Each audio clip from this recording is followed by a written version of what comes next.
Well, thank you very much, and thank you, Randy. It's a true honor to be here today to receive the endorsement of the proud American patriots at the NRA. These are great patriots. These are great people, and we're going to do things like nobody can believe. We're going to win this election at levels that nobody's ever seen before. But thank you very much for that endorsement. It means a lot to me. You know, when I started off, as you know, in 2016, I got that endorsement early, and I got it. Some people thought they had it made, but we got it. We got it again, and we've lived up to everything, as you know, everything I said. They just were under siege with the guns, the rifles, and everything else. We're under siege, but they didn't move us an inch, and we have to stand strong. You know that. We have to stand very strong. So thank you very much, everybody. I appreciate it.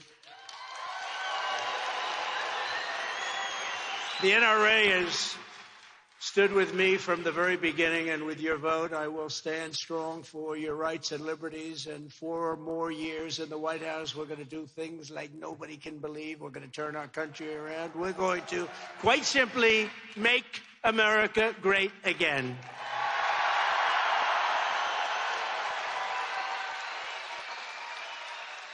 But one thing I'll say, and I say it as friends, we've got to get gun owners to vote.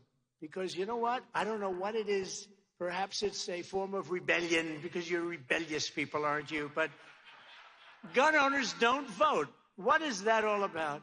I've heard that. I heard it a few weeks ago. If the gun owners voted, we would swamp them at levels that nobody's ever seen before. So I think you're a rebellious bunch. But let's be rebellious and vote this time, okay? If you go out and vote, I understand exactly why you don't, but we have to win this election. It's the most important election in the history of our country. You've got to get all your friends, all the gun owners. They have to go and they have to vote. If they vote, there's nobody that can beat us, nobody. So it's very important. And I want to thank the NRA President, Charles Cotton, your first Vice President, Bob Barr, and interim Executive Vice President, Andrew Arula-Andom, who's a terrific group of people. That's a terrific group of people. We're also grateful to be joined by a very special man. He's a hot politician, very hot. Governor Greg Abbott. Where is he? He's around here someplace. He's around here. Thank you, Greg. You're a hot politician, Greg. You know why he's hot? Because he's doing a good job. That's a good reason, right? Right, Doc Ronnie? Thank you very much, Greg. Appreciate it. Great job. Also, a friend of mine is the chairman of our campaign in Texas, and we're 2-0, and we have lots of people running. And so far, I think we're 51-0 in Texas. I don't know. I like Texas, and they like me. Somehow it works together. But this man is very, very strong, very popular. Lieutenant Governor Dan Patrick. Thank you, Dan. Very strong guy, very popular guy. Thank you very much. Great job. How are we doing, Dan? Are we doing okay? We're way up in Texas. We're way up. Thank you very much. And members of Congress here, we have a lot of them, but a few of them I'm going to introduce. We also have senators, and we're going to just introduce a small group because we have to get on about our business, don't we? Huh? Members of Congress. The only man to hit a ball in Washington out of the stadium, he hit a home run, slow pitch. You know, they play the Democrats. And slow pitch meaning about 55 or 60 miles an hour, not that slow, but nobody's ever hit a home run over the fences except this one man, and he was wearing a MAGA hat. So I didn't know him at the time, but I said, who's the guy that hit the home run? This was a couple of years ago. He hit it right over the fences in the deepest part of the park. And that's not an easy thing to do for a civilian. You know, if you're a baseball player, you can do it. If you're a civilian, you're not supposed to be able to do it. But he was wearing that beautiful red MAGA hat. And I said, who is that guy? And his name's Greg Stupi, and he's here today, and he's my friend with his incredible wife. Thank you. Greg Stupi, where are you, Greg? Where's Greg? What a shot that was. When they wear a hat that says MAGA, that means they're with us all the way. They're with us. Thank you, Greg. Also, a terrific congressman and a friend of yours, very good friend of you and the state and the country, Pat Fallon. Pat. Thank you, Pat. Great, Pat. Great job. Another man, he was the doctor for, I don't think any of you have ever heard of this gentleman, Barack Hussein Obama. Has anyone ever heard of Barack Hussein? No, he was the doctor, very talented doctor, too. You know, he's got a lot of things on his resume. He was a great doctor. He was a great admiral. And now he's a great congressman. And before I introduce him, I just want to say, when he was the doctor at the White House, they asked him, who's healthier? Who's a better physical specimen?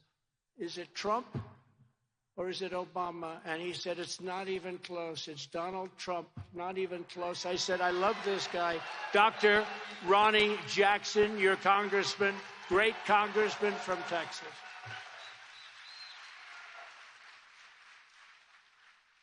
Then he had to louse it up. You know what he did? He said, and he'd lived for 200 years, except he likes junk food, so he might only live to 110. Can you believe? I do like junk food. Who doesn't?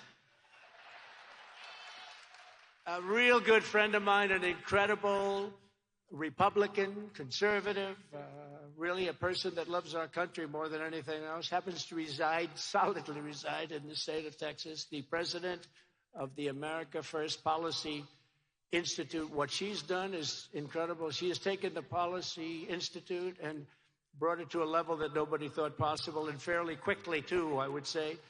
Brooke Rollins. Brooke? Thank you. Thank you, Brooke.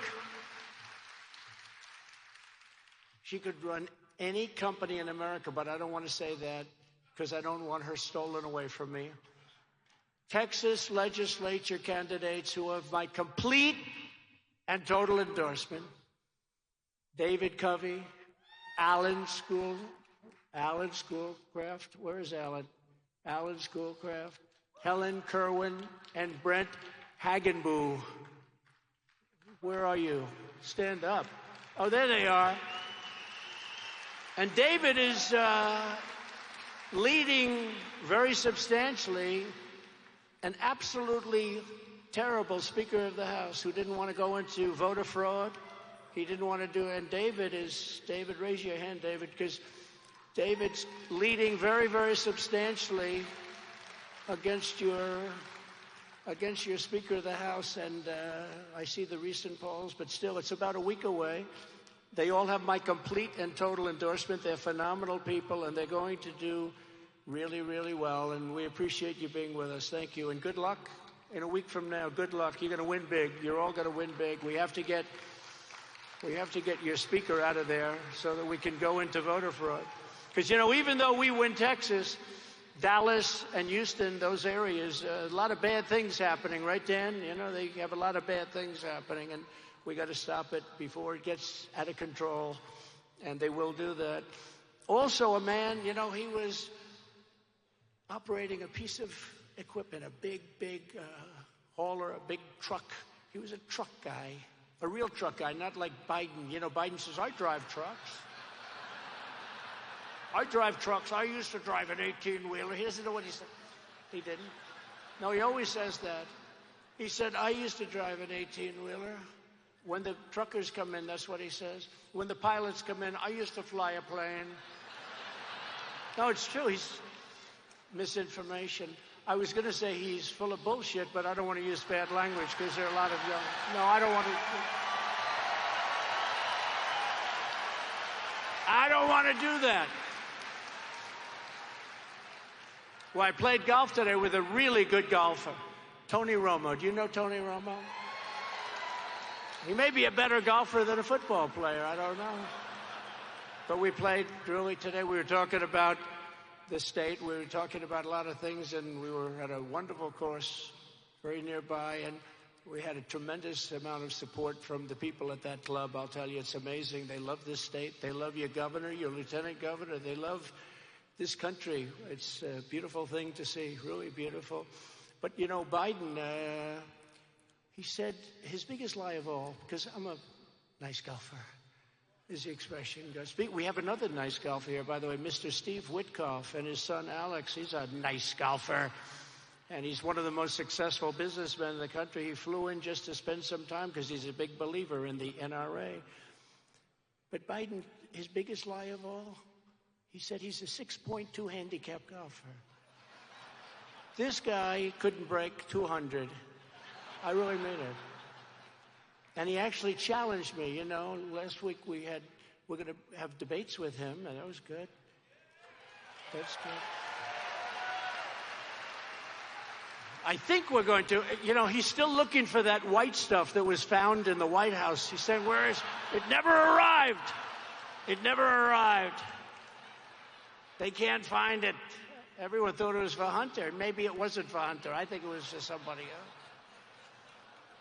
But he said 6.2, you know, so usually a guy's a 6 or 7 or an 8er. I played golf for a long time. I won a lot of golf. 31 club championships, can you believe it? And he challenged me to a golf match. He said, I'll give him 3 aside. The guy can't break 200. Here's his swing.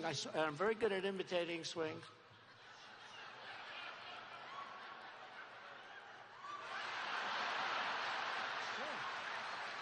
It's not just...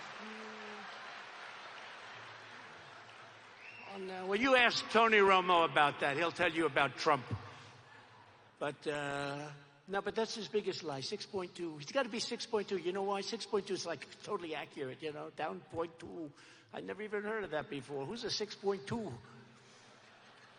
But this gentleman that is from North Carolina got up and made a speech, and the place said, why aren't you running for office? And he gave it a shot. He ran for lieutenant governor. So he went from a tractor. He was a very good operator right here.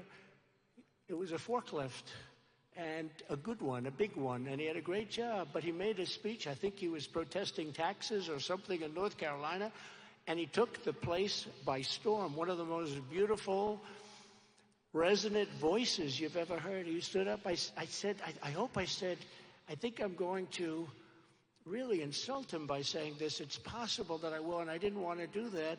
And, you know, we're doing well with the black voter. They can't even believe it. They love Trump, and I love them. But I said to this man, and when he endorsed me, he gave a speech, and I said, you are Dr. Martin Luther King on steroids. That's how good you are. You are unbelievable as a speaker. And he got up, and he's doing fantastically well in North Carolina, and I think he's going to be the next governor of North Carolina, Mark Robinson.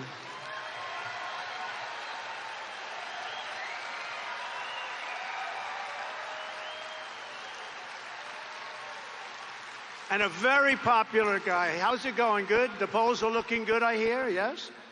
You got to hear this guy speak. Anyway, he's going to be speaking at the convention very loudly and beautifully, and we look forward to that. We're going to have a great convention in Milwaukee, and we're not doing one, you know, they're going to do a Zoom convention, I hear, because, you know, they're blaming the pickets, the riots, whatever they might want to blame. The real problem is he doesn't want to get up and speak. He doesn't want to walk. He can't walk from that stair to this podium. He can't put 2 sentences together. Even his challenge on the debate, it took him 7 shots. They have 7 different clips. For more than 150 years, the NRA has been defined by men and women like all of you, loyal, hardworking citizens who believe in defending your families and your communities and our country. RFK Jr., I call him Junior. By the way, he's radical left. Don't think about it. Don't waste your vote. We need a conservative person with common sense. This guy is radical left who destroyed New York. They're taking down all of the energy components. We have the highest, and all of New England, actually. He's a disaster. He's radical left. RFK Jr. is radical left. It reminds me of this fly that's driving me crazy up here. This fly is brutal. I don't like flies. But RFK Jr. calls you a terrorist group. You know, he calls you a terrorist group. Can't vote for him. You can't, you know.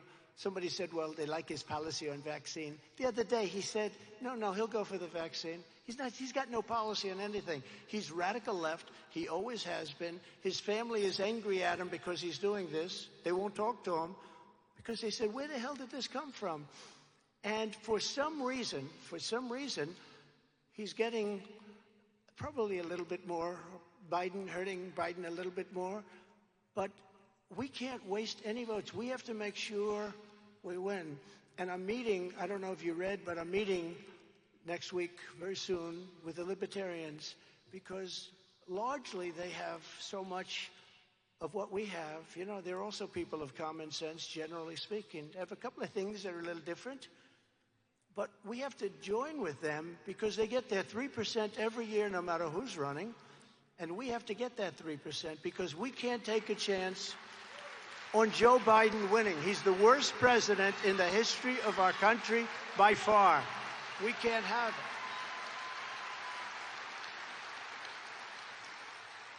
But RFK Jr. says bad things. He calls you a terrorist group, and I call you the backbone of America. That's a big difference, wouldn't you say? But under crooked Joe Biden, everything you stand for is under threat like never before. Our Second Amendment, which is largely why you're here, I mean, that's the biggest statement for you. You know, when I go and make speeches at different places, it's always important, but today, this is the big statement. It's under siege. Second Amendment is under siege. Our Constitution is being run through the shredder. Our borders have been obliterated. Inflation continued to rage, and it's raging right now again.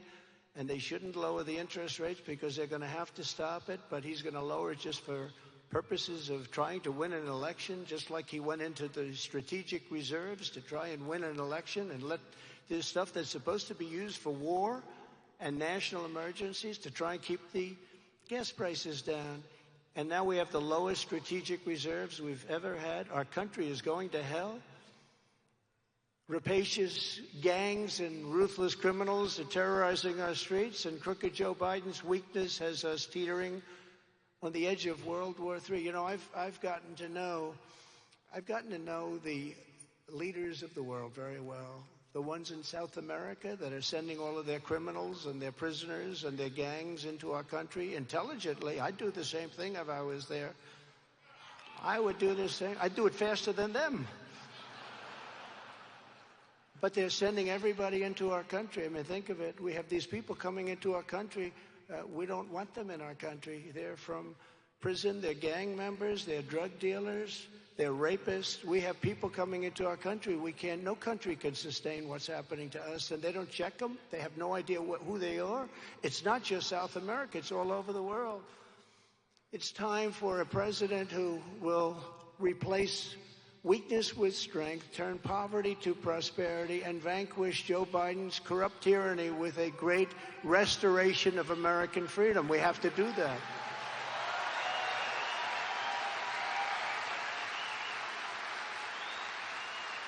From the very first day that we take back the White House, I believe we are going to have the 4 greatest years in the history of our country. And it's hard to believe when you look at what's happening right now with the inflation and the bad economy. And one of the greatest, I'll just say Scott, I call him Scott. He's one of the great prognosticators on Wall Street, one of the smartest people on Wall Street. He said the only reason the stock market's doing well is because Trump is leading in all of the polls. If Trump wasn't leading in all of the polls, and if Trump doesn't win, you're going to have a collapse like in 1929. So just remember, he said it, but I said it too. I really believe it. I believe it. That's the only thing that's doing well is the stock market. It's doing well because we're doing well. We had a great stock market. But if it didn't happen, it's going to be a very bad time, I think, for our country. But to achieve the future, you have to march into the voting booth and you have to tell crooked Joe Biden, Joe, you're doing a horrible job. You're a horrible president. Like The Apprentice, Joe, you're fired. Get out of here, Joe. You're fired.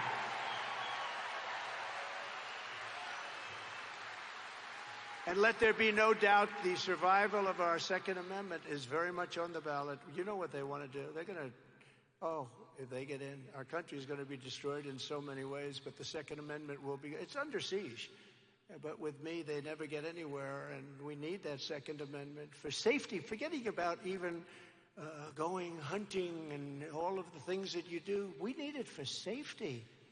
Because, you know, the bad guys are not giving up their guns. You know that. The bad ones are not giving up their guns. Oh, they will be so happy. If the Biden regime gets 4 more years, they are coming for your guns, 100% certain. Crooked Joe has a 40-year record of trying to rip firearms out of the hands of law-abiding citizens. He's always wanted to do that. And you can't do it. You know, we're the party of common sense now. It's like, I call it the party of common sense. We're conservative and all of that. But we want borders. We want good elections. We have to have a Second Amendment that's meaningful.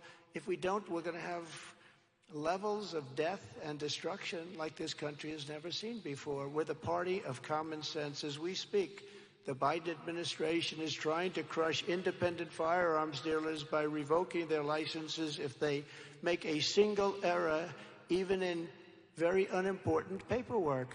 You know that. Are there any people in here that have that happen? Because 5 hands go up. It's sad. No, they want to take away your rights. Well, I know that better than anybody. They want to take away my rights better than anybody. Worse than Alphonse Capone. Al Capone was indicted twice. I got indicted 4 times. I never heard the word. What's an indictment? What's an indictment, please? Think of it, I go years and years. I go through all sorts of stuff in New York. I built buildings with the unions, with all the people that are involved. It's a rough business. I never had a question about me. All of a sudden, within a period of like this little tiny period, I got indicted 4 times, and on a civil basis 4 or 5 times, with it all being run from the White House and the DOJ. And I say, Alphonse Capone, the meanest, roughest, most horrendous. I'm looking at some of the people here, like this gentleman, rough guy. Rough guy, he's a rough stand-up. But you know what? You don't want to have dinner with Al Capone, I can tell you that, right? He wouldn't like you. You look too good. He wouldn't like you. He'd say, let's get rid of that guy. Al Capone, remember Scarface, right? Scarface. He is a scar that went from here to here, and he was rough. He got indicted less than I did. Think of this. My father is up in heaven, and my mother. And my father was tough, but he was a good man. He was a good person, so I know he's in heaven. My mother, I guarantee it. My father, I think. Okay. I think. I'm pretty sure. But he was great. He was a great guy. And they're looking down on me right now. They say, can you believe it, darling? My son, he got indicted so much. And I heard they were going to try and do it a couple of more times, and the White House said, don't do it, don't do it. You're indicting this guy into the White House. There's a little truth to that. There's a little truth. But we have the highest poll numbers we've ever had. We have the highest poll numbers we've ever had. And, you know, there are those, I don't want to ever say this, you know, Bing, I don't know if this is wood or plastic. You can't tell nowadays. I think it's plastic. Is there any wood around? Oh, there's a piece. But we have the best poll numbers we've ever had. And I think a lot of it is the weaponization of justice, or as I call it, the weaponization of injustice, because that's what it is. And they'll use that on these great congressmen that I just introduced, because I have a platform that's a very big platform, and I can tell and talk to the voters, whether it's on television or I can do whatever, I can get it out, and I have done it, and probably a pretty good job. You see this case that's in New York, this fake case with a highly conflicted judge, so conflicted, there's probably no judge maybe in history that's been as conflicted as this guy, and he refuses to recuse himself. But I'm able to talk about things, although I do have a gag order. I can't talk about the things I want to talk about, because what I talk about is just on the surface. Because if I go in, they want to put me in jail. Can you believe? They want to put me in jail if I say the truth. So I can't talk about certain things. It says you can't talk about this, you can't talk about that, you can't talk. But those are the best things. But we talk about the things I can talk about. It has to be unconstitutional. Can you imagine? You've won the Republican nomination for President of the United States, and you have a local judge appointed by Democrat politicians. He was appointed. He didn't win the election. He's appointed. And he says, I'm going to put a gag order on the Republican Party's presidential candidate. Think of that. I'm going to put a gag order. So when people ask me questions, I'll have to say, I'm sorry, I can't answer that question. And they're easy questions. They're like softballs. They're so easy to answer. But I'm able to speak to the people, and the people understand, and we're well into the 80s and even more than that, and they see how fake it is. And so many of the politicians, like the ones I just mentioned, and others, many of them that aren't here from all over the country, they go to the trial and they watch what's going on. But we had a big day on Friday, didn't we? Didn't we have a big day? But they want to rig that just like they rigged the presidential election of 2020. They want to rig it. This is their form of rigging, and it only happens in third world countries. Never happened here. It's a disgrace what's going on. But with me in the White House, the radical gun grabbers will run straight into a very, very powerful brick wall. Their dreams of taking away your God-given rights will die when the polls close on November 5th, 2024. Those dreams that they have will be dead. They will be dead dreams.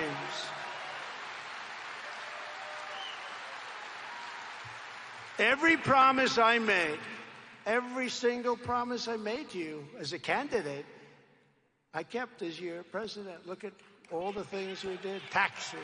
Think of it.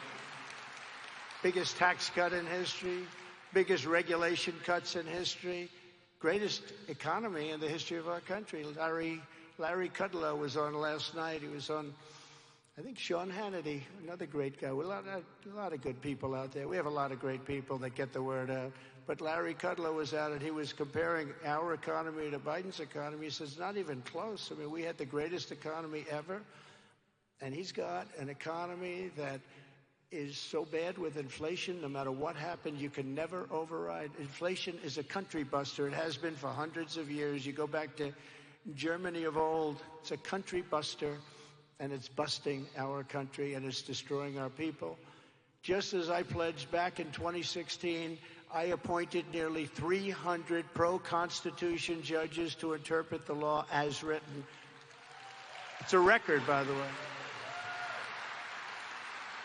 And I faced down vile attacks from the radical left who confirmed 3 great Supreme Court justices, Neil Gorsuch, Brett Kavanaugh, and Amy Coney Barrett. They're great. Oh, they were thrilled when I got 3. You know, a lot of presidents get none because they stay in office. They're usually appointed at a young age.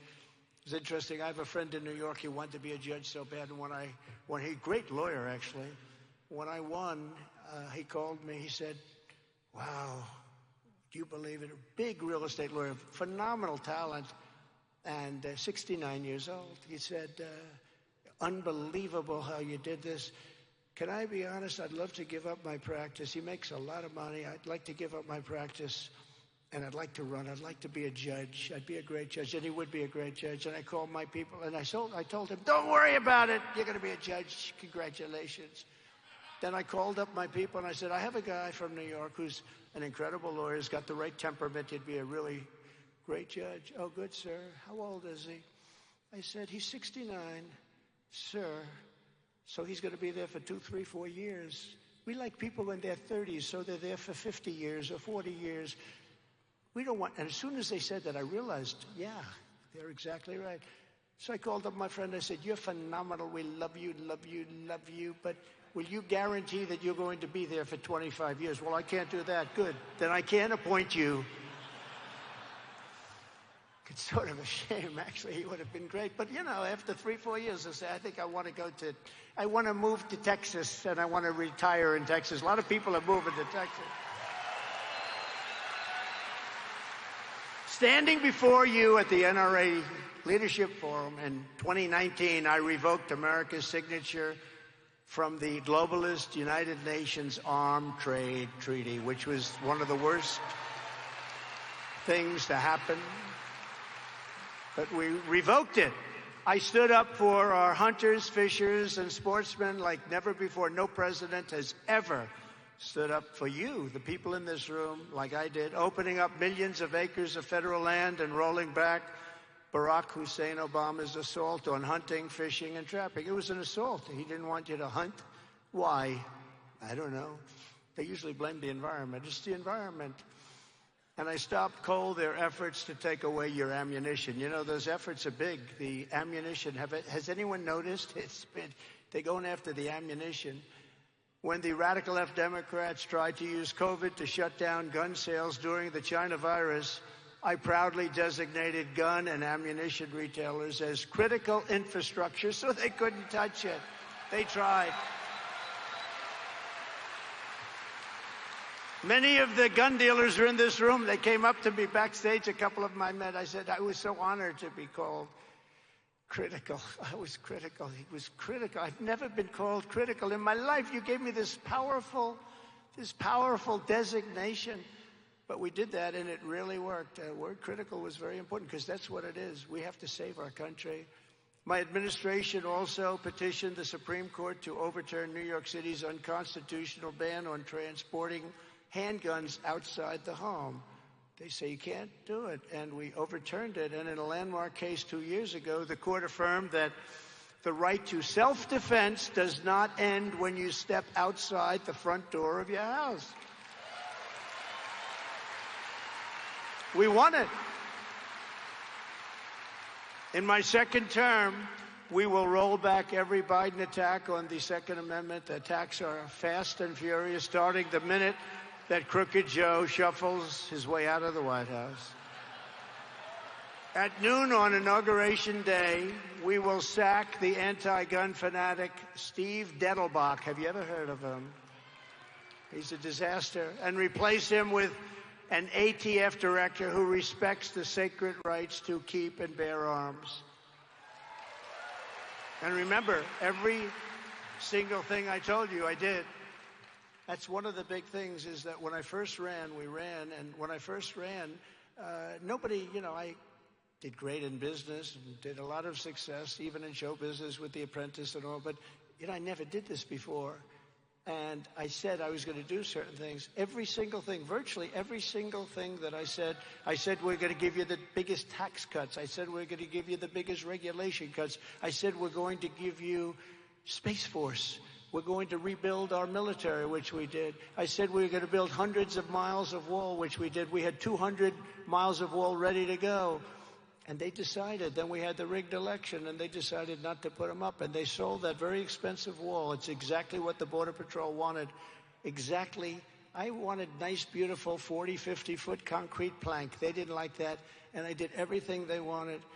Even the repellent panel on the top, it stops you. It's called an anti-climb panel. You can't climb over it. We had people that climbed Mount Everest. We had all different walls built so that we got the best one. They couldn't climb this one. And I didn't like the panel on top. I don't know if you know what I'm talking about, but there's an anti-climb panel on top. But it makes it very hard for people to get over the walls. They could scoot up those walls. It was incredible. And we built everything. And now, you know what they did? We had 200 miles that would have been put up. We built 571 miles of wall. And we had the safest border in history. I got Mexico to give us soldiers. All of the things I did. But these people, they took the 200 miles of wall that could have been flipped up and thrown up, and they were sitting there ready to be installed, and they sold it for 5 cents on the dollar. I don't even know what the hell does anybody want that wall for, right? Maybe other countries are buying it to use for their wall. Probably that's it, for 5 cents on the dollar. On day one, we will seal the border. We will stop the invasion, and we will send Joe Biden's illegal aliens back home right where they belong. Right where they belong. They're going back home where they belong. And we start with the criminals, and there are many, many criminals. Less than 4 years ago, we had the most secure border in U.S. history. We ended catch and release, built tremendous numbers of miles of border wall like nobody thought possible. I took it out of the military because I considered it an invasion of our country. And I got Mexico to send 28,000 soldiers to our border free of charge. Do you think that was easy to do? I told the president of Mexico. I need 28,000 soldiers free of charge to guard our border. Oh, Donald, oh, President. He was laughing. He thought I was kidding. I said, no, they have to be free of charge. You'll do it. I know you'll do it. There's no question that you're going to do it. They come through Mexico along with the drugs, which, by the way, are now 10 times greater coming through fentanyl and all, coming through our border than it was just 4 years ago. 10 times greater. It's even more than that, I believe, but they're estimating at least 10 times. But I said, I need your soldiers, and you'll give them to us free of charge. He said, no, no, no, I will not do that, Donald. He thought it was so funny. I said, do me a favor. And he's a friend of mine. He's a good guy. He's a radical socialist, and that's fine. I don't care. I don't care. But he was a good guy. I said, do me a favor. Look, I don't like negotiating with you. It's sort of unpleasant. I want to negotiate with you people. And I said, so do you have somebody that can negotiate a little bit on this subject and others? And he said, yes, I will send Jose whoever to see you. And a few days later, a man comes into Washington. He had the most beautiful clothing I've ever seen. I'm telling you, he was wearing suits. In fact, other than it probably would sound bad for the negotiation, I wanted to ask him, who is your tailor? But I didn't think that was a good way to start off the negotiation. And I said to him, I want to do this. I went to the Border Patrol and ICE, who are phenomenal people. And I went to everybody who has anything to do with the border and our country and safety and immigration. I said, give me a top 10 list. I want everything. I want everything. I'll get it all. Sir, you won't get any of this stuff. We've been trying to get it for 30 years from Mexico. I said, that's okay. 100% I'll get it. Anyway, they gave us stay in Mexico policy. In other words, people have to stay in Mexico. They don't come into our country. They stay in Mexico. And they gave us catch and release into Mexico, not catch and release into our country. They gave us many things, various illness situations where people that are ill with contagious diseases, right, Doc Ronnie? They pour into our country like it's like, let's just accept everybody and let's spread illness all over our country. So we had that taken care of. We had everything. We had 10. So the guy comes in from Mexico, and I say, here's what I want. I want 28,000 soldiers free of charge. I want remain in Mexico. I want catch and release into Mexico. They never heard of this. And he's like, he's going, President, we won't do that. Why would we do this? Are we stupid? Why would we do this? I said, you're going to do it 100%. Why, you don't think you're going to do it? Of course you're going to do it. No, I'm not going to do it. I said, yes, you are going to do it 100%. He goes, no way. I said, way. I said, way, you're going to do it. And now he's not laughing at me because he's trying to figure what the hell's going on with this guy. He's saying no, and I'm saying yes. I said, no, 100% you're going to do it. He said, no, I'm not. And I said, here's what's happening. It's Friday evening. On Monday morning at 7 o'clock, every single car that you send into our country, you know, they've stolen 32% of our car industry over the years. Not during my administration, by the way. But over the years, they've taken a huge chunk out of Michigan. And by the way, that's why I'm leading in Michigan, because people see what they've done to the jobs and the cars and the building, the manufacturing of cars is just horrible. And Mexico has taken a tremendous amount of that business away. I mean, they're building massive car plants again in Mexico. I had it stopped. Some of the biggest plants in the world. You know who's building a lot of them? China is building car plants in Mexico to sell cars into the United States. And I told them the other day, don't do it because you're going to be charged 100% tariff, which makes it impossible to sell the cars into. And you're building these big monster plants, and you're wasting a lot of money doing it because we're not going to accept any of those cars. We're not going to lose our jobs to monster plants that are being built along the border to sell into the United States because they have a guy like crooked Joe Biden as president who's accepted money. He's a Manchurian candidate. He's accepted money from China, from Russia, from Ukraine, from everywhere. If that were a Republican, he would have been given the electric chair. They would have brought back the death penalty. What he's gotten away he's the most crooked. He's also the most crooked president we've ever had. And to spin it a little bit, he's a threat to democracy. You know, they like to say, I'm a threat to democracy. What the hell have I done? All I've done is we had no wars, except we defeated ISIS, and we defeated them brutally and quickly. And I said to this handsome, beautiful, well-dressed man, no, you're going to do that because on Monday morning we're putting a tariff of 25% on everything that comes in, and then a month later it's going to 50, and then a month later it goes to 75, and then a month later it goes to 100, and that's where I'm going to stop. I think that's enough. And that's more money than the money we're asking for, the 28,000 soldiers and the other things, by a factor of about 5. And it's going to take place on Monday morning. And I had an order on my desk. And I said, I'm signing the order right now so you can see it. Oh, but Mr. President, may I please take 5 minutes to make a call back to my country? And I said, let me guess, you're going to call the president, my friend. Who is my friend? He's a great guy. But he likes Mexico and I like us. I mean, what can I tell you, right? That's the deal. Just like President Xi. He likes China, and I like the USA. That's why they paid billions of dollars that no other president got 10 cents. So may I take a moment to make a call? Yes, you may. Please hurry up because I have other appointments. He comes back about 3 minutes later. We have decided to provide you, sir, with 28,000 soldiers free of charge, of course. And it is our great honor to do so. And in addition to that, we will have a stay in Mexico policy where all of these criminals that are coming into our country will stay in Tijuana. You had to see Tijuana. This was breathtaking to see this. They weren't allowed into our country. Got everything. And the woman from the State Department, a very nice woman, very, very good, very loyal to the country, but a lousy negotiator. She said, I've been working on this for 25 years. I said, I've been working on it for about 2 hours, and I got everything. I got everything. And then when this guy with no IQ, he's a low IQ individual, our president. Think of this. We have a low IQ individual as our president, and he's dealing with steel. He's dealing with President Xi. We will start negotiation now. There's no games. He's dealing with Putin. He's dealing with Kim Jong-un. He's dealing with Macron of France. That's another one. He charged our companies 25% tax. I said to Mnuchin and the other people, go and tell them we're not going to have our companies pay 25% tax to France. Why would they do that? Why would they do that? I said, you have a week. You get them to withdraw that tax immediately. And they came back and they said it doesn't work. I said, you have another day and then I'll make a call. And they came back and they said, we can't do it. They've already passed it. I said, that's okay. Let me go. Get me Emmanuel Macron of France. Please get me. You don't mind if I go off the cuff for these stupid teleprompters, do you? Isn't it nice to have a president that doesn't need a frickin' teleprompter? Isn't that nice?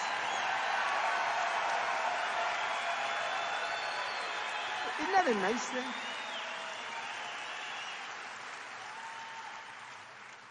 So I said, let me handle it.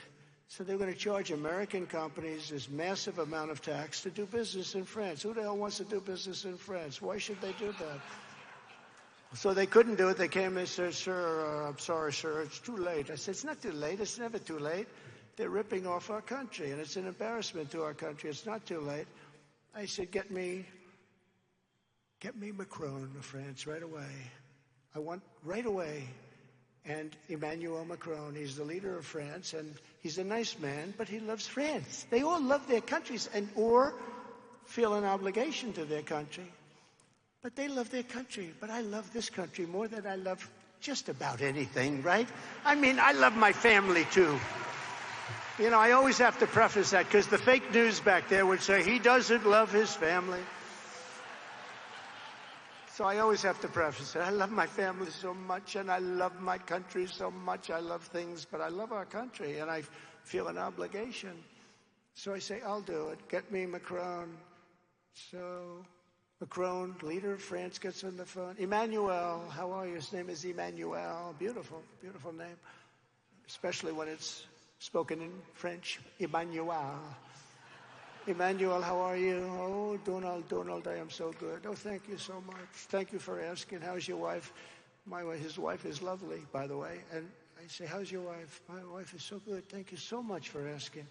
I said, Emmanuel, I understand that you are going to charge American companies 25% for the privilege of doing business in France. Oh, yes, oh, yes. This was passed by our legislature. Oh, yes, we are doing that. Well, it's not going to happen, Emmanuel. No, no, no, no. Donald, it is happening. No, it's not going to happen, Emmanuel. You're going to withdraw it immediately. I don't care if it's signed or not. It's irrelevant. No, no, we cannot do that. We cannot do that. This has taken place. We have talked about this for a long time within France. I said, that's good. I talked about this for a long time in my country, too, about 3 hours. And I said, Emmanuel, here's a story. If you don't withdraw that tax immediately, on Wednesday morning, this was a Monday, I work all different days. I don't discriminate. This was a Monday. I said, Emmanuel, if you don't withdraw that tax, I'm going to charge you a 100% tariff on all wine and champagne that comes into the United States, and it will start effective immediately. And he said, no, no, no, Donald, you cannot do that. That would be very unfair. I said, no, charging a tax to our company is very unfair. I said, you have 5 minutes to tell me you're going to do it or you're not going to do it. I will call you back, Donald. I must check. He calls me back. Donald, I have been able to stop this legislation. And I'm pleased to inform you that we will not be charging you that tax. But now I understand they're charging or they're doing something very similar. And a lot of it's already been passed again because they have a president that's incompetent. And you know what? I have great respect for the office of the president. I would never talk this way. I didn't talk like this until I got indicted. Once they indicted me, I said, the gloves are off. This guy did something that you can't do. Even Hillary Clinton, we didn't want to do that. You don't want to hurt our country like that and divide our country. This guy, this horrible guy, indicted a man that's running for office on the two-party system. Always going to be a two-party system, by the way. They can have all the games they want, but we have a two-party system. It was devised that way. That's good. That's fine. But they took the leading candidate who has the Republican, essentially has the Republican nomination, and very importantly, is leading their candidate by a lot. We're leading in every poll, every single poll, leading in the swing states, everything. And they've indicted him, so they did this in order to hurt his political opponent. This is a political thing. The indictments are nonsense, and you see that when you watch the television and the news reports, even though fake news, CNN, and fake tech. Do you know fake Tapper is going to be one of the people? But they said to me the other day, sir, CNN with fake tap, he is a fake, but let's see how he does. I think he's under a lot of pressure, to be fair. But fake Tapper is going to be heading up the team that interrogates you. I said, that's okay. I accept the debate. I accept it. You know why? Because nobody thought he was going to debate. They didn't think I'd accept it. I accept. Then another one called. They put out another one. I said, I accept. They didn't even tell me where it was, who it was. I didn't care. What the hell difference does it make? I mean, you know. So we did something that they were shocked at. They had no idea that, you know, they figured, well, we're not going to do CNN, and we're not going to have Tapper be the guy. And we're not going to have other people involved in that show that, you know, they thought there was no negotiation. I said, I accept anything you want. Let's debate. And now they're shocked. They don't know what the hell to do because they have a debate. But just remember this. We'll go back and finish. You know, there is a genius to what I'm doing. You do know that. I go from here to there, and it all comes back into a beautiful picture. You know, it really, do you notice?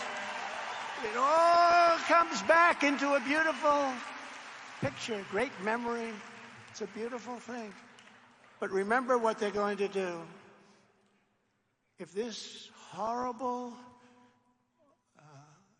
low IQ individual who's representing us, if this horrible person who's done such a bad job, worst president in history by far, if this horrible individual finishes the debate, which I think he will, if he's standing,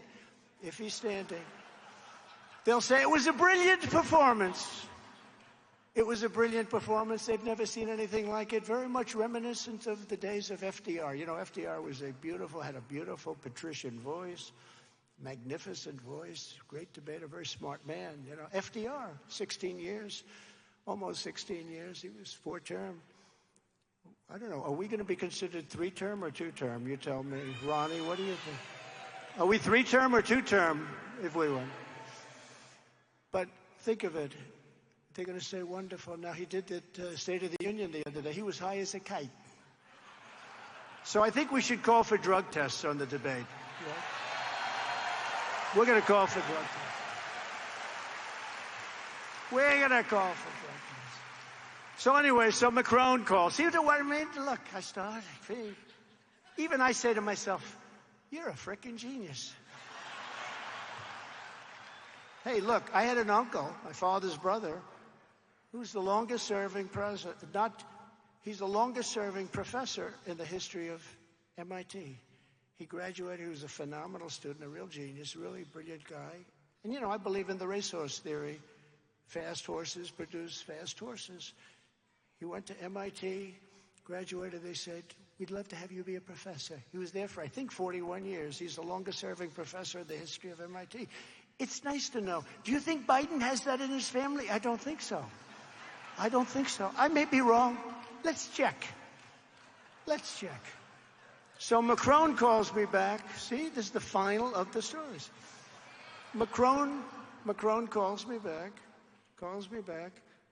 and he said, Donald, we have agreed to do what you want. We will not charge the tax. How sad is that? There are so many different things, like buying Air Force One, saying I'm not going to pay for it, and not signing the contract. I said, who negotiated the contract? Barack Hussein Obama. Then I'm not signing it. Well, why would you do that? Because I know it's too expensive. I didn't know anything about the plane. It's too expensive. And I was able to cut $1.6 billion off the price over a period of 2 months with Boeing. We have a lot of stories we could tell. But the saddest thing of all is that crooked Joe Biden has turned your state and the entire country into a dumping ground for the world. In Venezuela, violent crime is down at levels that they've never seen before. It was 67% 3 weeks ago. It's now down to 72%. It's down. Violent crime is down. Where'd you ever hear that? You know, if it goes down 1%, we say, oh, it's so great. Down 72% because all of their inmates, their mental patients, and the dreck from deep in the basements of their most vile prisons, and they're depositing them all into our country. All their gang members in Caracas, Venezuela. Caracas, wonderful city if you'd like to. Actually, it's going to turn out to be a lot safer than our cities because all the criminals are being sent to us. In fact, I'll invite you. In fact, I have an idea for the NRA. Let's have the next year's meeting in Venezuela where it's going to be a lot safer than our country. Venezuela will have no crime because all of their criminals will be deposited. So, Ronnie, we'll go together. Okay? Congressman Fallon, we're going to go together. We'll all take a trip together. And we're going to go, and we're going to get Dan and the whole group, and we're going to go to Venezuela because we want a crime-free environment, okay? That's what's happening. That's what's happening. Think of it. They're down 72% now from last year in violent crime. Biden wants to disarm American citizens while he floods our country with Biden migrant crime. Now, while we're here, has anyone ever heard of the snake? The snake.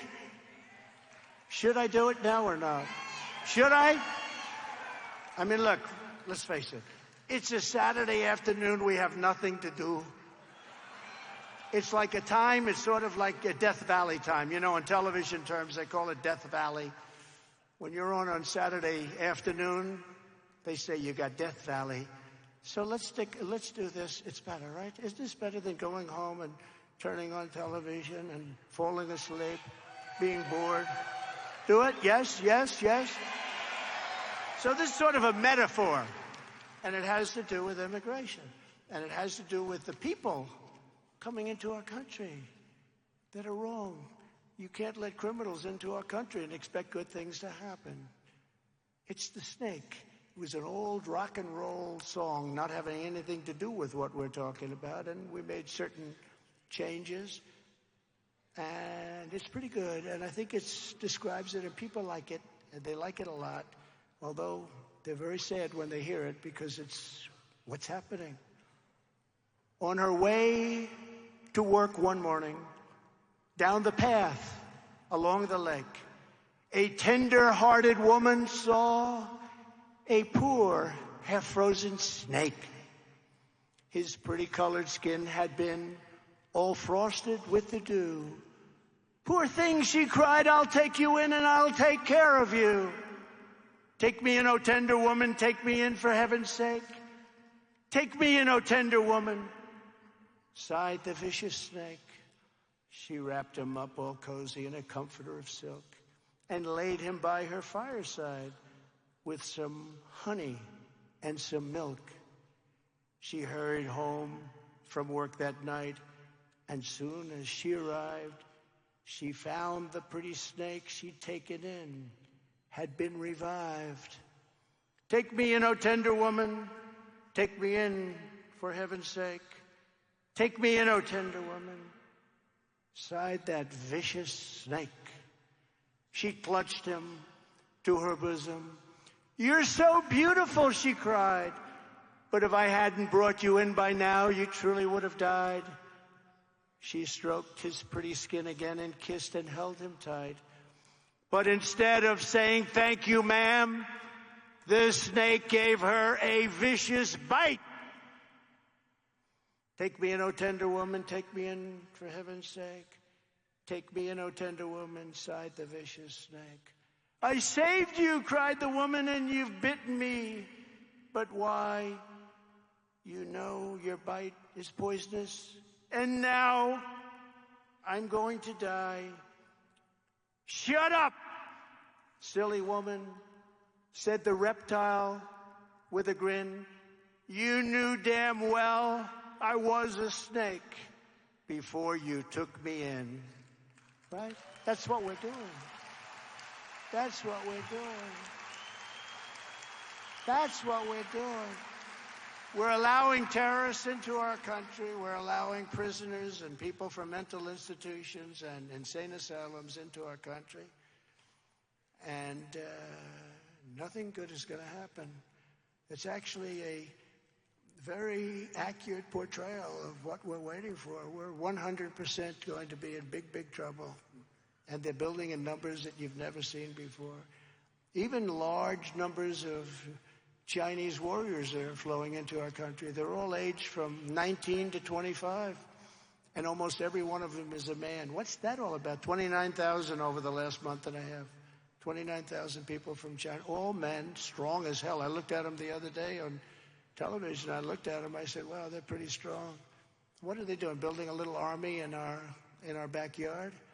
How stupid are these people? How stupid. You know, we're the party of common sense. And I say, it's so important because common sense is the key. Not even conservative. We're very conservative, all that stuff. But we're really common sense. Who wants to have an open border where people can come in totally unchecked, unvetted? Who wants to have high interest rates, high taxes? Who wants to have men being able to play in women's sports? Who wants to have that? Who really wants to have that? Think of it. Who wants it? We're joined today by a very proud Texan, Debbie Douglas. You've read about Debbie. She's become as famous as me, I think. I'm not happy about this, Debbie. We got to put an end to this. No, Debbie's great, and her family ranch in Edwards County is under invasion from the cartels and the illegal aliens. Because of Joe Biden's open border, Debbie has been forced to install steel shutters, steel screens, and reinforced door frames all over her home, including on her 8-year-old granddaughter's bedroom window. She's petrified for the life of her granddaughter. After multiple attempted break-ins and attacks, including an attack when illegal border crossers tried to kick in the door and break through that window, Debbie's granddaughter is too afraid to do anything. She wants to go home. I want to go home, Grandma. I don't want to stay here. I don't want to stay here. This place is so dangerous, Grandma. It's so scary. This whole area is a playground, Debbie says. They basically own it. And 4 years ago, it was safe, and nobody came around because that was Trump, and we had the safest border. We had the best border in the history of our country. But today, that beautiful little granddaughter wants to go anywhere but that bedroom and that house. But she said, I'm not going to fear it. I'm not going to let them run me out of here. Debbie is 45 minutes away from the nearest law enforcement. Without her Second Amendment, she's defenseless. She has no chance. That's why Debbie says we are never out of that house without a gun. We have to have a gun. If we don't have a gun, we're dead people. You can't even go out on the porch to have a cup of coffee without being assaulted with people that have weapons. Debbie, I promise you I will get the trespassers off your land, out of our country, and your granddaughter will look forward to going home with you and sleeping with you in that beautiful little bedroom. So I'd like to ask Debbie to come up and tell us quickly and beautifully about how she's doing. And I can only say you're coming up, you're going to be happy, Debbie, because we're going to solve your problem immediately once we get into office. Debbie, please come up. Thank you. Hi, Debbie.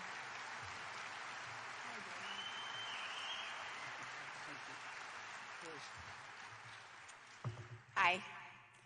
My son, Scott Douglas, and I have owned a ranch in Edwards County for 12 years.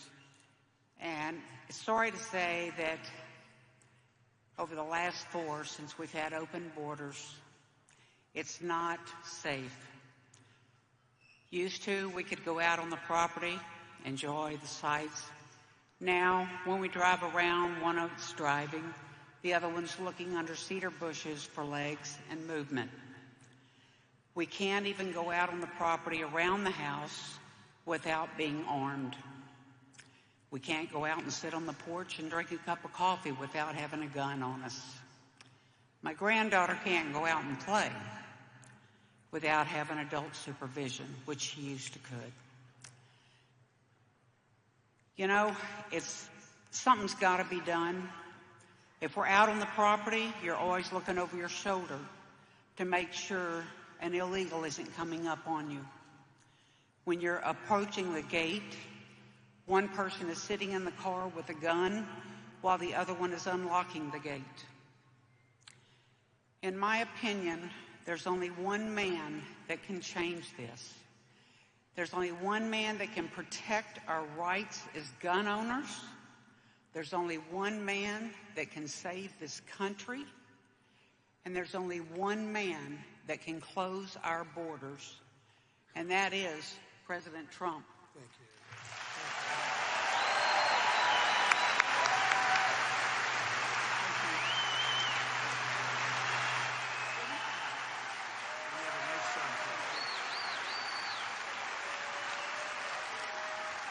Wow. Great woman. Thank you, Debbie. You know, that's sometimes very dangerous to do. Please come up. And they say, and there's only one man, and they say somebody else. I say, that was not good. That was not. But she's an incredible woman and a warrior and a fighter just like you guys, and she's really great, and I appreciate that. I met her son also, and he's fantastic. Real patriots. Joe Biden has heartlessly betrayed his solemn duty to Americans like Debbie, and he sided with the cartels. He's actually sided with these very tough, very smart, very vicious cartels. Crooked Joe does not care one bit about these stories like hers, but I do. I care a lot. Instead of trying to send Texas a restraining order to prevent you from securing your border like Biden has done, I will send you reinforcements. You'll get reinforcements.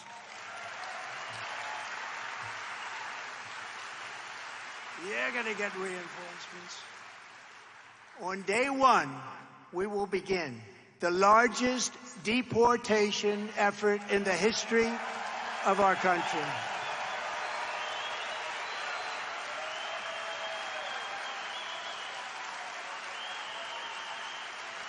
It'll be a big one.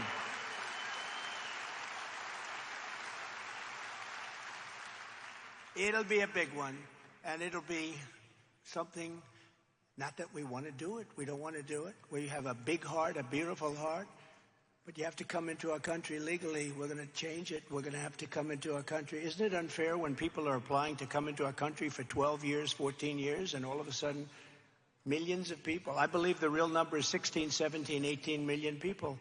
By the time we get this guy out of office, who I really believe the vote is, we're leading in polls, but I really believe the vote could be a landslide, because who the hell, we don't want this guy there anymore. He's destroying our country. We don't want him there anymore. As we secure our border, we will also confront the deadly plague of radical Democrat crime that is devouring our country. Every day, radical left Democrat DAs, U.S. attorneys, and judges are setting loose dangerous and bloodthirsty criminals by the hundreds and hundreds and thousands. Joe Biden supports these radical policies. For example, Crooked Joe continues to support abolishing cash bail nationwide. No cash bail.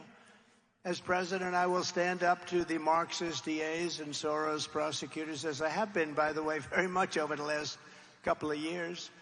They have been after me. You may have noticed.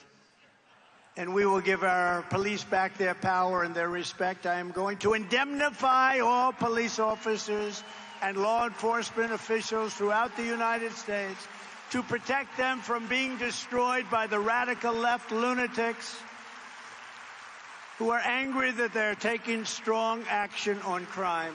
We're going to protect them, and we will ensure that any criminal who murders a police officer receives the death penalty and a quick trial.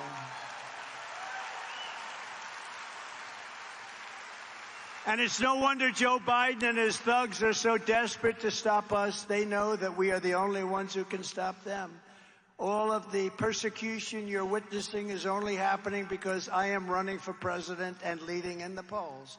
If I wasn't running, or if I was like so many others that we've now vanquished, there'd be nothing. There'd be nothing. In the latest New York Times poll, they were not happy about this. The New York Times, we're leading in every swing state by massive margins, and we're on track to win a record share of the Hispanic American votes this November.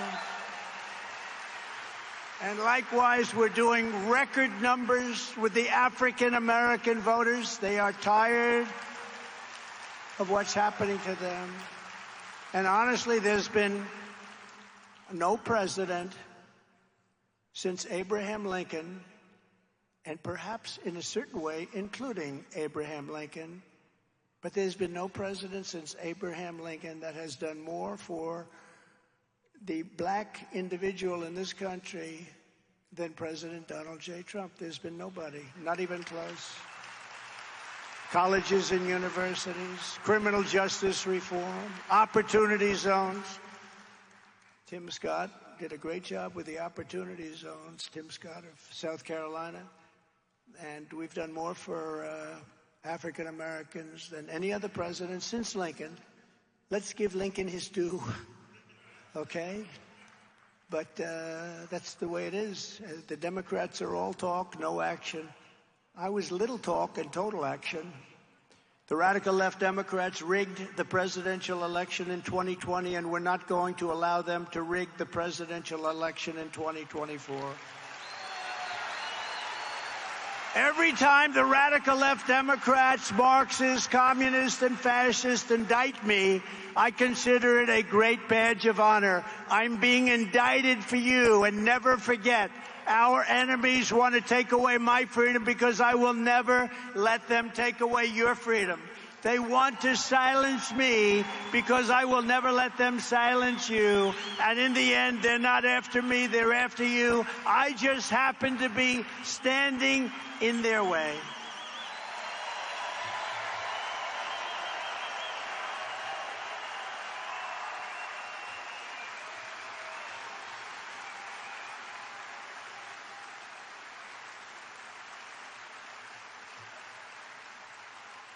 Before I even arrive at the Oval Office, shortly after we win the presidency, I will have the horrible war between Russia and Ukraine settled, and we will restore, as we had just 4 years ago, peace through strength. They respected our country, and they respected your president. I will support Israel's right to win its war on terror.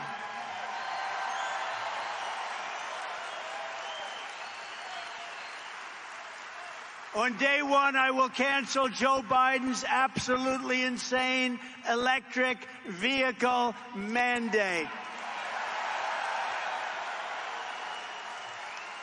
And we are going to tell Texas energy workers like never before to drill, baby, drill.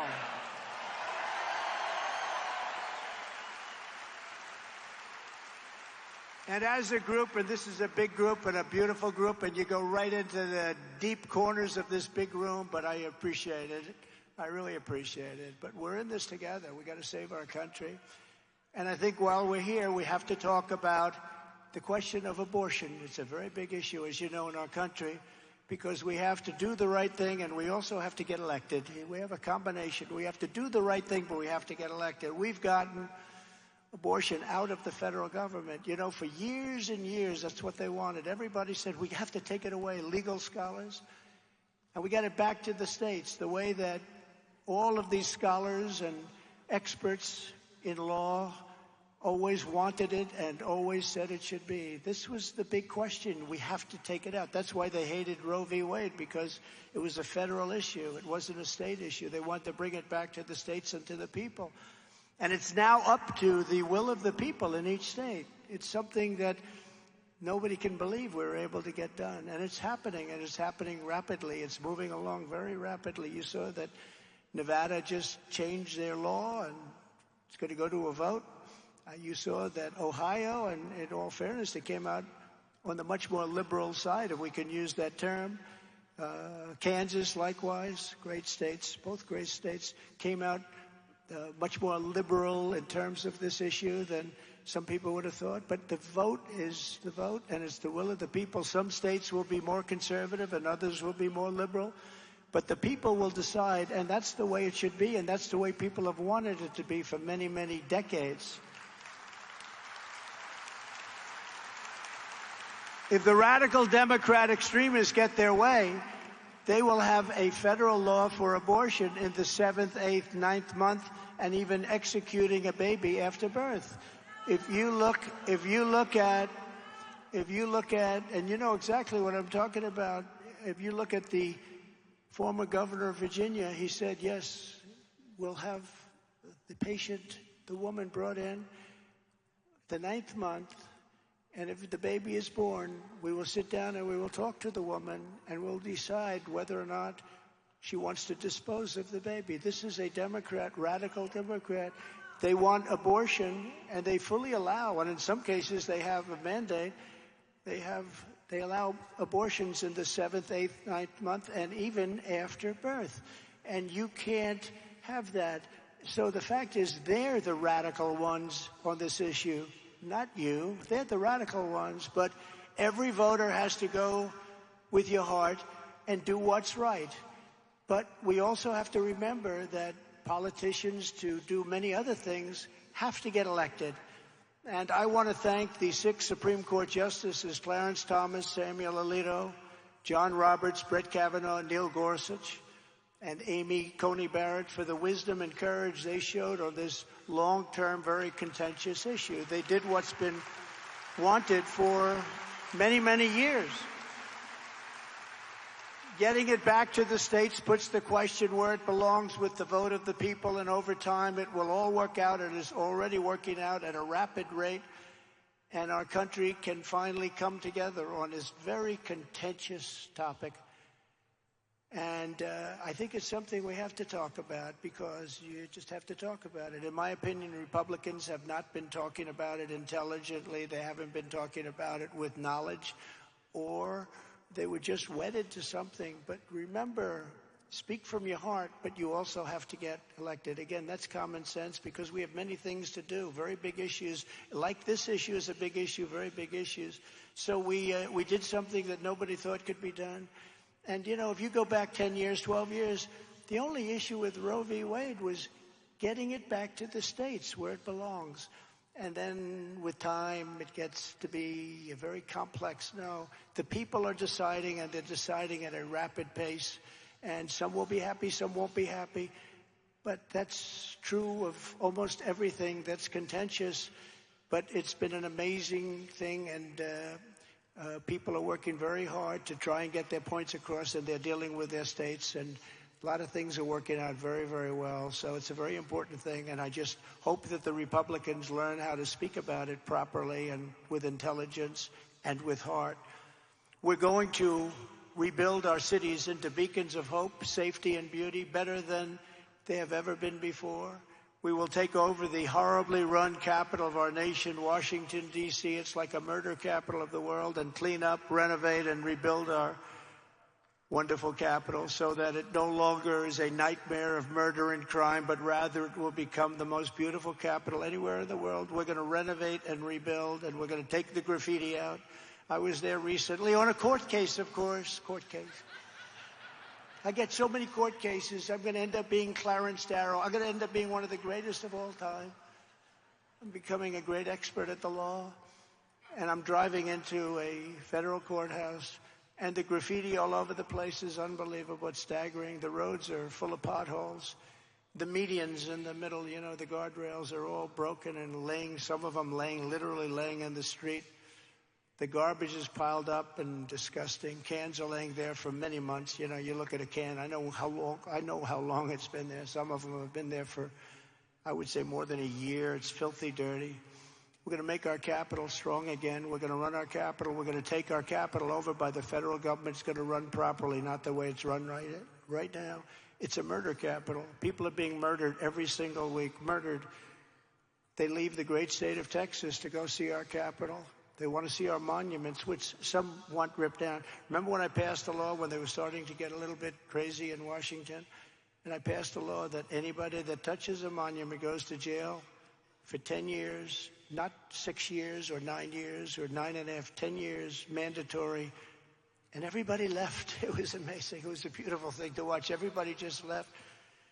We have to be strong on things like that. On day one, I will sign a new executive order to cut federal funding for any school pushing critical race theory, transgender insanity, and other inappropriate racial, sexual, or political content onto the lives of our children. And I will not give one penny to any school that has a vaccine mandate or a mask mandate.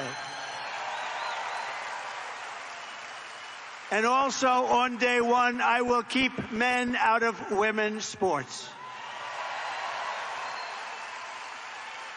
We will protect innocent life, and we will restore free speech in America, and I will secure our elections.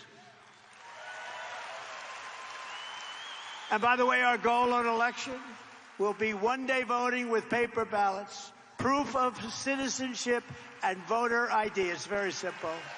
Very simple. But until then, Republicans must win. And gun owners must vote. You must go and vote. We want a landslide that is, here's the expression, too big to rig. Does that make sense? Because, you know, you get, at a certain point, you get big enough with the victory and they can't do anything. That's the ultimate form of winning anyway. If you took the 10 worst presidents in the history of the United States and added them up, they would not have done near the destruction to our country as Joe Biden and the Biden administration has done. And now I think I could add more. You know, if you were with me 6 months ago, and I think everybody was, I used to say the 5 worst. Now I say the 10 worst. I think I could probably say the 15 or 20 worst. He's the worst president we've ever had. The good news is Jimmy Carter is happy because Jimmy Carter's presidency is brilliant by comparison. Jimmy had a brilliant presidency by comparison to this guy, this horrible, horrible president that we have right now. Jimmy Carter had a brilliant presidency. So if you want to save America in your Second Amendment, register, get an absentee or mail-in ballot, vote early or vote on Election Day. I don't care. But whatever you do, you have to vote, and keep your eyes open. When you see thievery and theft, you report it. We're not going to have COVID where they can cheat and use COVID to cheat. This election season in Texas begins on October 19th. Think of that. We're so close, and yet it seems so far away. We're so close, but 4 months and 5 months is actually, in this world, it's an eternity. You could have a world war during this period of time. But it begins on October 19th and goes all the way to November 5th. Today we are also announcing the launch of Gun Owners for Trump. Gun Owners for Trump.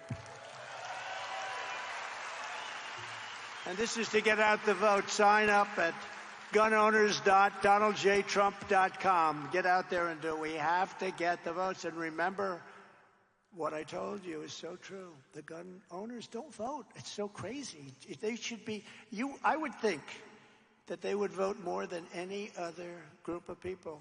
And it's just the opposite. They don't vote. And they have to get out and vote. So tell all your friends, leave here. I hope you're having a good time. Are you having a good time considering the subject matter is so terrible?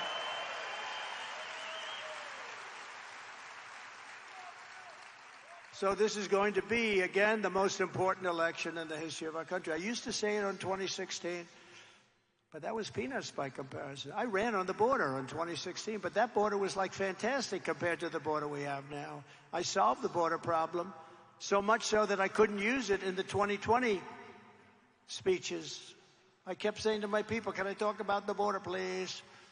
They said, sir, you've solved the problem. Nobody wants to hear about it. I said, that's not appropriate, but they were right. And yet we won by millions of votes more than we did in 2016 without talking about the border. But now the border is at a level that nobody's ever seen. There's never been a border in the world, in the history of the world, that's like this. This is a horror show. In conclusion, together, we are taking on some of the most menacing forces and vicious opponents our people have ever seen. But no matter how hateful and corrupt the communists and criminals we're fighting against may be, you must never forget this nation does not belong to them. This nation belongs to you. And you. This is your home. This is your heritage. And our American liberty is your God-given right. From Beaumont to El Paso, from Fort Worth to Corpus Christi, and from Midland to Dallas, this state was won by God-fearing, hard-working patriots like the men and women in this room today. Incredible people. It's an incredible state. You have a great governor. You have a great lieutenant governor. You have incredible Congress people. You have just fantastic people. The Texas spirit of proud independence was forged by cowboys and cattle hands, ranchers and rangers, oil workers, soldiers, and brave, brave, brave pioneers. Many came here with nothing but the boots on their feet, the clothes on their back, and the gun in their saddle. But they turned this state into a home of freedom, justice, and liberty, and they raised the flag high and dared any foe to come and take it. Do you know what that is? Come and take it. Come and take it.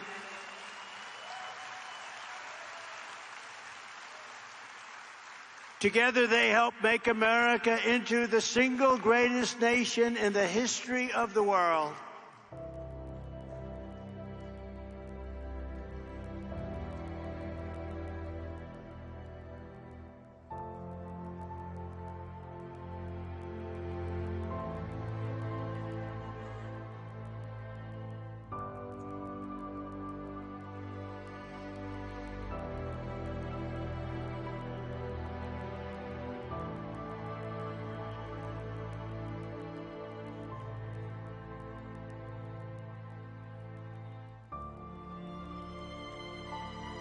But now, we are a nation in decline.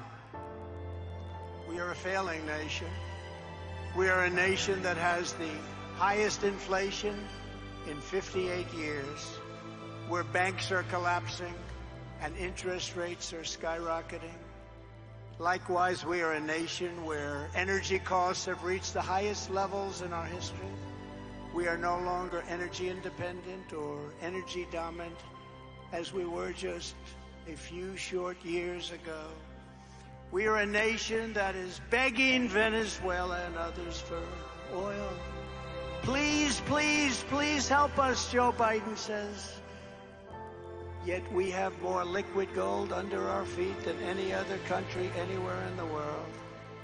We are a nation that just recently heard that Saudi Arabia and Russia will be reducing their oil production while at the same time substantially increasing the price. And we met that threat by announcing that we will no longer be drilling for oil in large areas of Alaska or elsewhere in our land. We gave up Anwar, the greatest reserve perhaps anywhere in the world. We are a nation that is consumed by the radical left's Green New Deal. Yet everybody knows that the Green New scam is fake and will lead to our destruction. We are a nation whose leaders are demanding all electric cars, despite the fact that they don't go far, they cost too much, and whose batteries are produced in China with materials only available in China, when an unlimited amount of gasoline is available inexpensively in the United States, but it is not available in China. And now we are a nation that wants to make our revered and very powerful army tanks the best anywhere in the world, all electric, so that despite the fact that they also are not able to go far, fewer pollutants will be released into the air as we blast our way through enemy territory in an environmentally friendly way. And they also want to make our fighter jets with a green stamp of energy savings, though losing 15% efficiency, but allowing us to keep our enemy's atmosphere clean of emissions as we viciously and unceremoniously attack them at levels never seen before.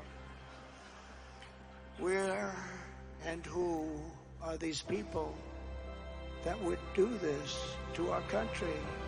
Who are these people who would ruin us and make us look like fools?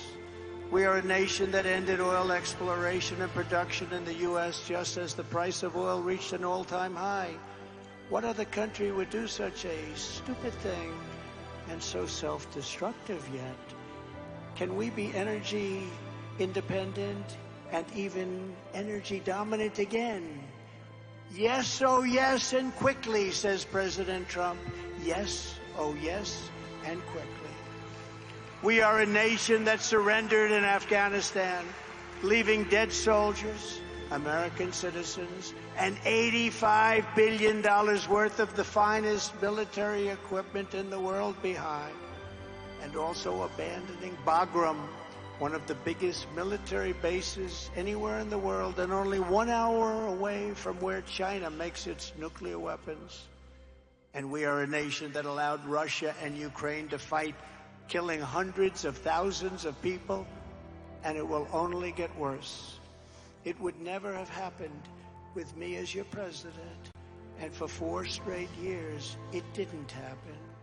Likewise, the horrifying attack on Israel would never have happened. They wouldn't have even had a thought of doing such a thing if President Trump was in the Oval Office. Iran was broke under the Trump administration. They didn't have the money to fund Hamas or Hezbollah and all of the other instruments of terror that they used to finance.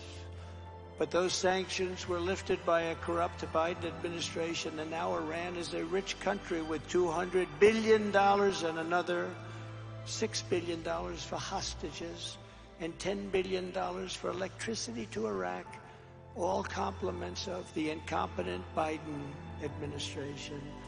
And China with Taiwan is next. We are a nation that allows radical left terrorists to violently attack our cities, leaving behind massive destruction and death, and nothing happens to the criminals that do these terrible things. There is no punishment. But when people who love our country protest on January 6th in Washington, they become hostages, unfairly imprisoned for long periods of time. We are a third world nation that has weaponized its law enforcement against the opposing political party like never before. We've got a federal Bureau of Investigation that won't allow bad election-changing facts to be presented to the public, and which offers $1 million to a writer of fiction about Donald Trump to lie and say it was fact. Where Hunter Biden's laptop from hell was Russian disinformation, and the FBI knew it wasn't, but 51 intelligence agents said it was, and the Department of Justice that refuses to investigate egregious acts of voting irregularities and fraud. And we have a man who is totally corrupt and the worst president in the history of our country, who is cognitively impaired, in no condition to lead, and is now in charge of dealing with Russia and possible nuclear war, which would be World War III and far more devastating than any of the previous world wars because of the weaponry that no one even wants to think about. We are a nation that no longer has a free and fair press. Fake news is all you get, and they are indeed the enemy of the people. They refuse to discuss the Biden crime family, but enjoy covering the false indictments of Donald J. Trump, who has done nothing wrong except win an election against Hillary Clinton, which some people thought he was unexpected to win. We are a nation that, with free speech no longer allowed, and it is no longer allowed, and if we don't win the next election, it never will be allowed again, and where crime is rampant and out of control like never, ever before. We are a nation that is allowing Iran to build a massive nuclear weapon and China to use the trillions and trillions of dollars it has taken from us to build a military to rival our own. And less than 4 years ago, we had Iran, China, Russia, and North Korea in check. They respected us. They were afraid of us. They weren't going to do a thing against us, and everyone knows it. Now Russia and China are holding summits to carve up the world and to become partners. And perhaps most importantly, we're a nation that is no longer admired, respected, or listened to on the world stage. We are a nation that in many ways has become a joke. We are a nation that is hostile to liberty, freedom, faith, and even God.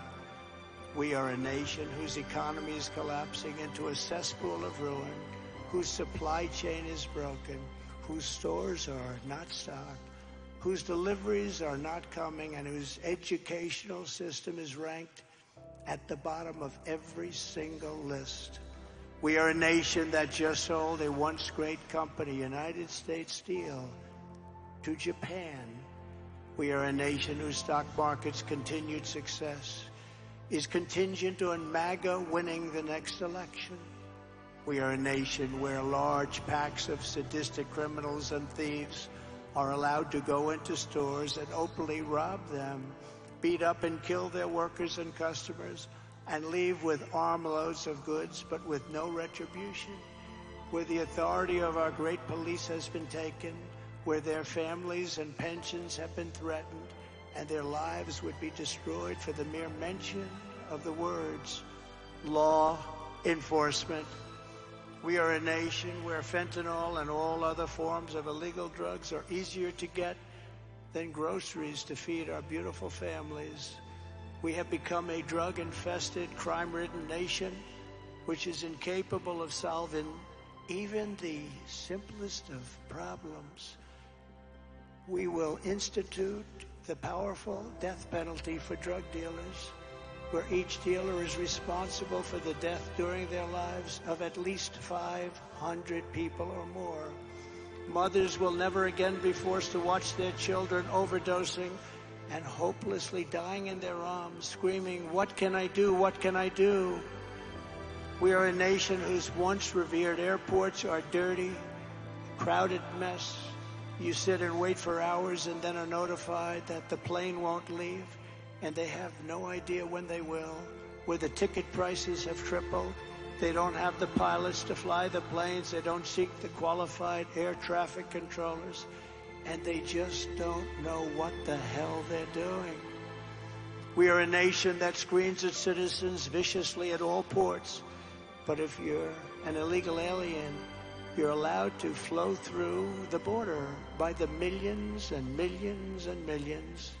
We are a nation that has lost its confidence, willpower, and strength. We are a nation that has quite simply lost its way. But we are not going to allow this horror to continue. Less than 4 years ago, we were a great nation, and we will soon be a great nation again. It was the hard-working patriots like you who built this country, and it is the hard-working patriots like you who are going to save our country. We will fight for America like no one has ever fought before. 2024 is our final battle. With you at my side, we will demolish the deep state. We will expel the warmongers from our government. We will drive out the globalists. We will cast out the communists, Marxists, and fascists. We will throw off the sick political class that hates our country. We will rout the fake news media. We will drain the swamp, and we will liberate our country from these tyrants and villains once and for all. Like those patriots before us, we will not bend, we will not break, we will not yield, we will never give in, we will never give up, we will never, ever, ever, ever back down. With your support, we will go on to victory, the likes of which no one has ever seen, and we will evict crooked Joe Biden from the White House on November 5th, 2024.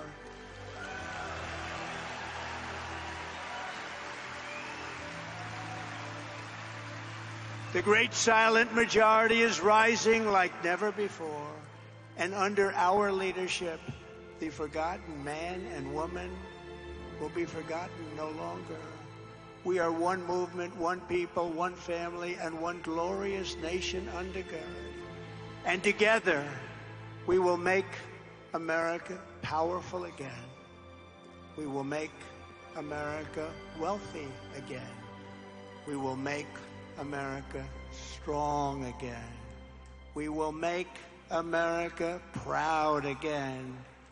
We will make America safe again.